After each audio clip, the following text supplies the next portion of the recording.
Hello everyone, GenmaTheSamurai here, and welcome back to this part of Metroid Prime. Alright guys, so last time we returned here to the Chozo Ruins, got ourselves the Ice Beam, and actually we're going to explore over here real quick. There is a certain thing that I do want to show off, even though we can't fully explore in this direction. I just kind of want to show what's here, and we can come back to it later. So yeah, let's scan this, and it'll say Talon Overworld South, so let's go. So yeah, this part we're going to be getting a pretty sweet power-up, at least once we get over there. That said, you know, it's a little bit of a detour. I technically don't have to go and do that right now. There is a whole section of the game I could choose to do without this ability, but I'm going to go and take the time to go and get it because it does make my life quite a bit easier. Still, alright, let's go here, and boom. So there's one big underwater section that basically, like, we're going to need an ability to fully explore it well. At the very least, though, like I said, it's beatable without it. But yeah, there's a really cool room with this, like, tree and stuff. Sadly, though, we can't really fully explore this, so yeah. One thing that's really sweet about the beam combo, and a lot of people don't use it to its full effect, there's also, like, a thing right there. Maybe I can actually, hold on. Let's see if I can get something early. Okay. Boop. Nope. Maybe I can do it from over there, actually. But yeah, so there's the beam combo, as it's called, which is basically using the ice beam and then missiles to basically just kill an enemy. It is pretty darn useful. Let's see, there you are. Okay. So, as you can see, I'm on an invisible platform. Let's stand about there. Okay. Oh, got it! Alright, we're gonna get this missile tank, and boom. Early missile tank, boys. Alright, so with that, we're gonna head back over to the Chozo Ruins, because unfortunately, we can't really fully explore this area. If we go up there, there'll be more Vendesium alloys, which we cannot actually, you know, do anything about, so yeah, we'll come back to this later. So for now, we're gonna head right on back, and right. So, yeah. One thing is there's a bottom half to that room, which we also cannot explore without getting a thing activated from the other side. So, yeah, again, all of this stuff we'll worry about later. For now, yeah. So, again, one thing I do like about this game, and really just Metroid games in general, is the fact that, like, you know, they let you kind of run into dead ends and, you know, figure your way out. Like, sure, it doesn't really hold your hand in terms of what items you need to progress, and at points, like, you know, you might have a harder time with one section than if you went and got an ability later.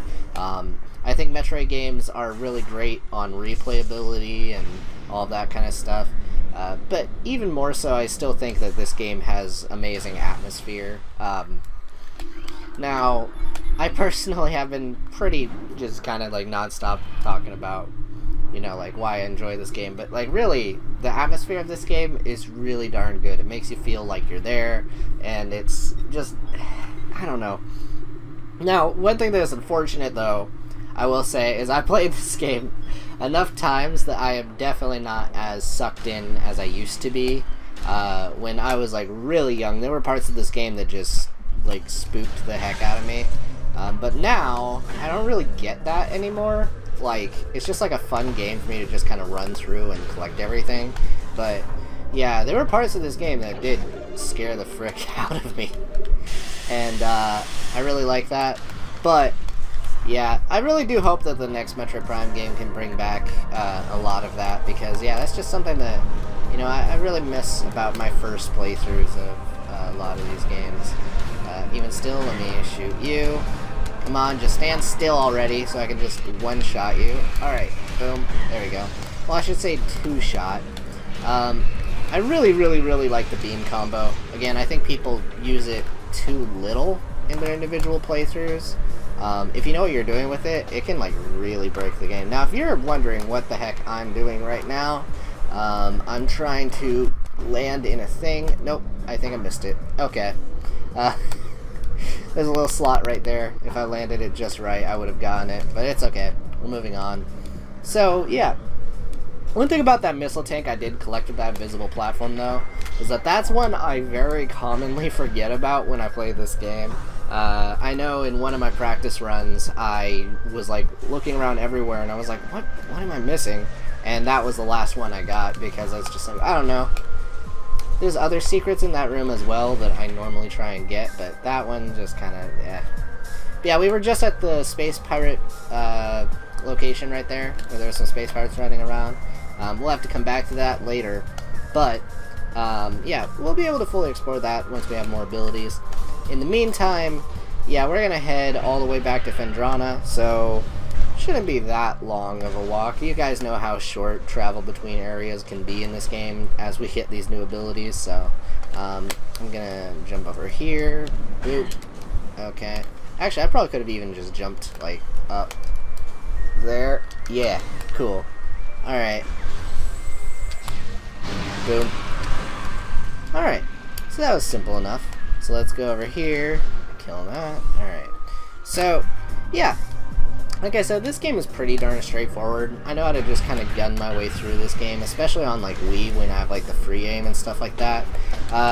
Certainly getting the double jump in the long run is a lot faster. They did fix that, of course, in Trilogy, as I mentioned, I think, a few times throughout this playthrough. But there is something fun about playing the Wii version, even if it makes this game significantly easier than it already is. I don't consider this a very hard game, but it is a very fun game, that's for sure. Now if you're playing on Wii, I do think that, like, my first time playing through the Wii version, I was like, wow, I'm just kind of blazing through this game. And some of that is because they also added a additional easy mode to the game, which is even easier than the normal difficulty in this one. So if you ever do play the game, I personally recommend playing on veteran mode, as that is the original normal difficulty. Every single one of these games, though, you have to kind of beat the game at least once to get the hard difficulty, which I'm not really a fan of that, but what can you do? In the meantime, though, we're going to go over here, and yeah. But it does mean that people can't, like, accidentally choose a mode that is, like, above their skill level and kind of get punished for it. Because some people, I will admit, they get a little, and I do think it is unfair for people to criticize this when a game does this, but I think it is worth pointing out that, like, I do think people get really unfair towards a game when, like, you know, oh, I selected this mode and this is, like, way too hard or something like that, but then they go and play on it, but, like, you know, they could just do the game again. But it is unfortunate when you do play a game and it is above your skill level and you can't really do anything about it. I know Fire Emblem Fates did an interesting thing with its difficulty balance, where if you felt the game was too hard, you could downgrade the difficulty mode, but you couldn't, like, upgrade it again, because, I don't know. There are games that try and, like, mitigate this in different ways, but usually the most common solution I've seen is just locking the hard mode behind beating the game before. It does re-incentivize, like, playing through the game again, so that, like, you know, if you're more skilled, you'll have more fun. So I do think in the long run, this is probably one of the better routes to go about it, since, like I said, it allows you to have a little more going on your second run. Anyways, though, we kill you, and kaboom! Alright, so let's go up here, and right. So, yeah, this is just a fun game. I just like it a lot. Oh, one thing that is really neat about the Ice Beam is you can freeze this stuff now, and that is a godsend, because now I don't have to worry about this stupid section. I could also just walk right through it, not even care. Okay, open the door, please, thank you, and now we're gonna go up. So we should be right by that section of Phendrana we could not explore last time, and with this ability, well, I'll be able to explore a whole lot more of it, so that's gonna be neat. Gosh. I still love Phendrana Drifts. It is such a cool area. Like, the frickin' ice and snow everywhere is just frickin' neat. But yeah, let's shoot this. And alright. Now the music in this area is the best.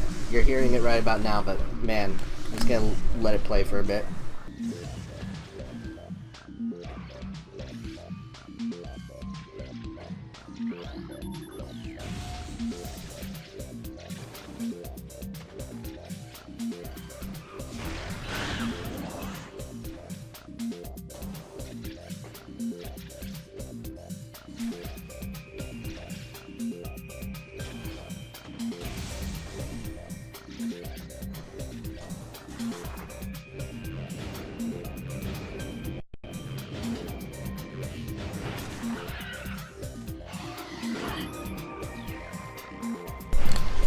Anyway, yeah, pretty sick theme, huh? Yeah, this is one of my favorite tracks from this game, is the deep Phendrana theme. Oh, is this the room with the... Oh yeah, it is. Hello, Hunter Metroid, how you doing? Oh god, okay. I'm just gonna scan you, because I did not want to take that. Okay, cool. So, here's the thing about the Hunter Metroids also, is I'm pretty sure they're missable, so you want to try and get one when you run into one. Hello, dude. So that is a glider. I think that's supposed to be a 3D version of these enemies that you see in a lot of the 2D games. Maybe I'll have an edit up on the screen so you guys know what I'm talking about, but I'm not really sure just because it's so much wider than you would think they would look. Also, their function is not the same, because in the 2D games, they make for really good platforms if you ever want to get through an area. I think the Ice Beam in particular was really neat in Metroid 1, I will say, as a power-up, just in terms of how much it opened up the game for exploration. I think this is a save point, right? Let me check. Yeah, it is. Okay, I don't have to worry about that yet then. Frick. Okay, well let's head over here. But yeah, this is still one of my... Oh god, that piano bit. Frickin' love it, man. Alright, this room's neat. I like this. Frickin' reflectiness. Looks cool.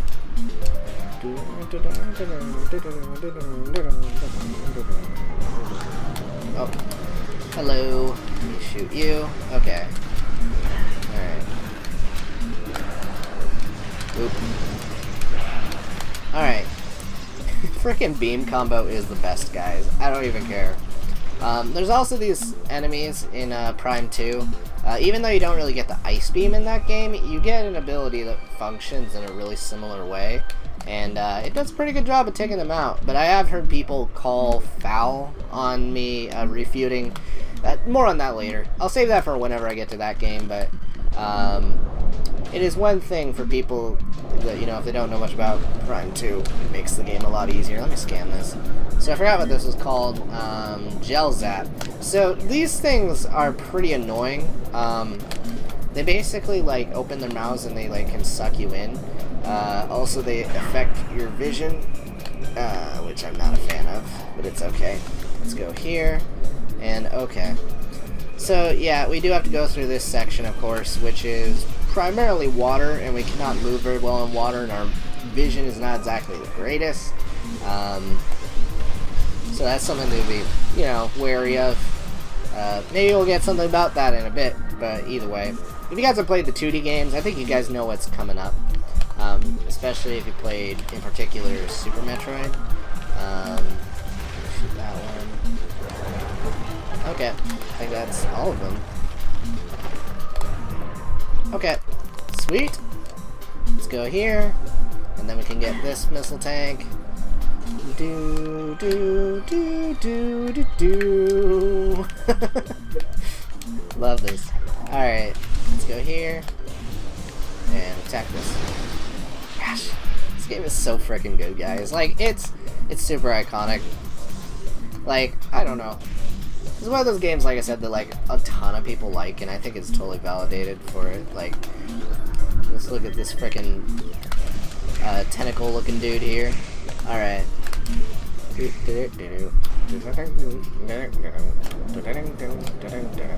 Frick. Stop Gel Zap. I hate those things. I do. Okay. So somewhere around here is the ability we're looking for in this room. I think it's actually over there. Okay, let's head this way. I freaking love this music. It's so good. Ah, anyway. So, right about here. Frick. Ah, looky there. Let's scan that. Gravity suit! Let's go!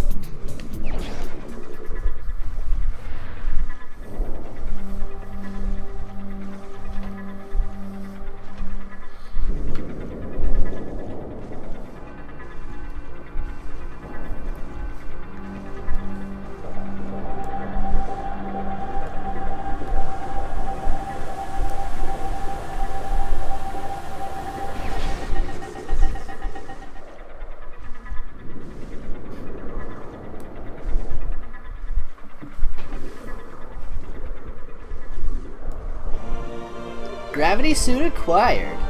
Okay, so slightly unpopular opinion. I don't know if I brought this up at all in my 2D Metroid Marathon, but whatever. This is like a new, not really marathon, but new playthrough series. I will say this. I think the gravity suit is kind of overrated. A lot of people really like it, but I think my problem with it is just the fact that it's usually just like a recolored Varia suit. Now, don't get me wrong, I do like that this game takes the time to at least add something different looking about it. Like, you know, there's like these little blue rings that are kind of in the sides of the shoulders or whatever. But yeah, for the most part, it's still just a recolor, which kind of annoys me, I guess, but whatever. Some people they're not bothered by it. So really, it's just kind of like a personal thing. I think my favorite design of the gravity suit today is the one that is in Samus Returns, because they actually did do a lot to change up the way it looks. Even if at the end of the day it still kind of looks pretty darn similar. So that's why, like, some of the Prime sequels, I really like that they added, like, you know, new suits with actual, like, redesigns to the way she looks. I think that is just kind of a very personal thing, though, because lots of people love the gravity suit, and I don't think there's really anything wrong with it. I just wish it looked more different. And again, Samus Returns, that fixed my issue, so don't even worry about that, guys, okay? I like it, okay?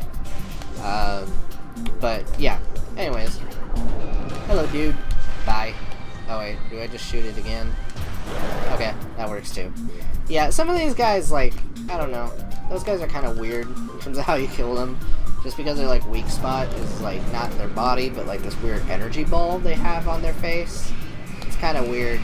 Then, anyway, yeah, so with that, guys, we have done quite a bit. As soon as we get to a save point, I don't know, we're going to head back over to Talon Overworld, or maybe we can take the time to actually explore a little more in this area, but probably not too much. So come here, missile tank, and okay. Actually, no, to do that I have to go through the stupid pirate region, so yeah, never mind on that. We're going to head back over to Talon Overworld, and then we're probably going to end off right there, so look forward to that, guys. But yeah, pretty short little escapade I just did. This suit does look nice with the yo-yo, freaking yo-yo ball. Okay, I think I'm going the wrong way. Whoops. Well, let's go this way. Alright, here's one thing, is there's like a series of rooms that, oh god, I don't know why it slows down like this. Freaking, so that's one thing about emulating, guys. Sometimes you don't get the best performance, unless you have like a super high computer. I also did take the time to upscale this a little bit, which I won't have the luxury to for Prime 2, unfortunately. More on that when I get to that, but yeah. And yes, I own this game. I own both the GameCube and Trilogy versions, and even like a regular copy of Prime 3. So yes, I own all the versions of these Prime games, guys, okay?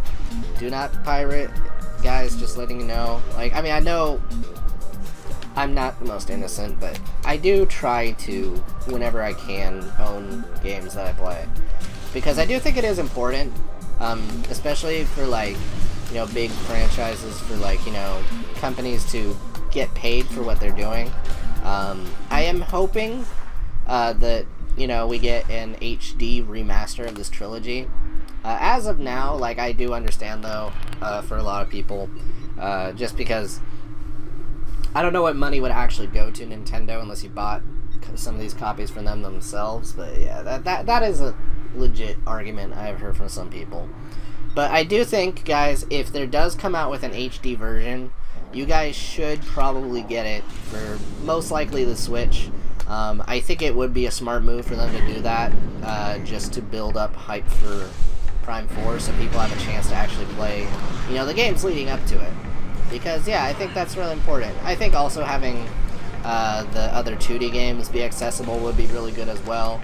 I was kind of talking to people as well that one thing about Metroid Prime, if all you know about Metroid is the Prime series, you might be pleasantly surprised, you might be surprised to learn that even though, like, Prime is, like, really good, most of the time it's kind of, plot-wise, its own thing. Like, the core Metroid plot is kind of focused in the 2D games. Now, I think like another person worded it best. I think it was the YouTuber, the Orpheon, I believe. I have subbed to him recently. He makes good Metroid content, but yeah. So, anyway, the Orpheon made a video, basically just kind of explaining how, you know, the Metroid series kind of like works plot-wise, and that there's kind of these individual little arcs within it. And, while he did isolate Fusion from it, I think Fusion still connects enough that it's kind of relevant. The 2D games do flow very well from one to the other, and currently, both Prime and the 2D games, if they were to move forward, are in a situation where they're going to have to, like, you know, do new things. Like, they can't really tie the plot too much to the previous plot lines. Well, aside from one major thing, I think the 2D games are where, like, a lot of Samus's big character moments, if you want to say that, lie. Other M tried to add on to that, but the game is, pretty flawed. I will say that much, but you guys might have seen a full playthrough of it. It is my most successful series. Why can I not talk sometimes? But it's okay. Okay. Well, without further ado, we are almost back to our ship, and at that point, I will end off the part. So, yeah. Hope you guys enjoyed watching me run around and do all this stuff. With this, we'll be able to actually fully explore underwater. I'm sure you guys figured out, you know, what it does. But yeah, it clears up your vision and makes it so that, you know, you have, like, full control of your movement underwater, and those stupid gel zap dudes won't really suck you in anymore, which is really nice.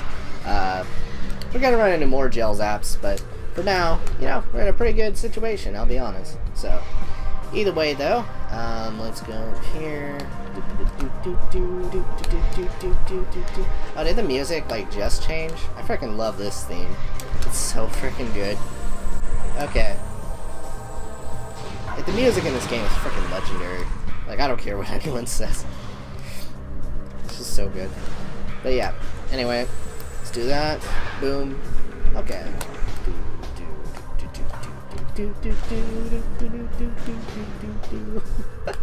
Ah, I love it. Anyways, here we are back at our ship, and with that, guys, I want to thank you so much for tuning into this part of Metroid Prime. Alright, so, seriously, you guys are the best. Hope you guys enjoy the rest of the playthrough. I am focusing in on this, trying to get as much done as possible, and, yeah, it's still frickin' that music, it's so good. So anyway, I'll see you guys in the next part, where we head over that way, and explore, well, that watery area. So, see you guys then. Bye!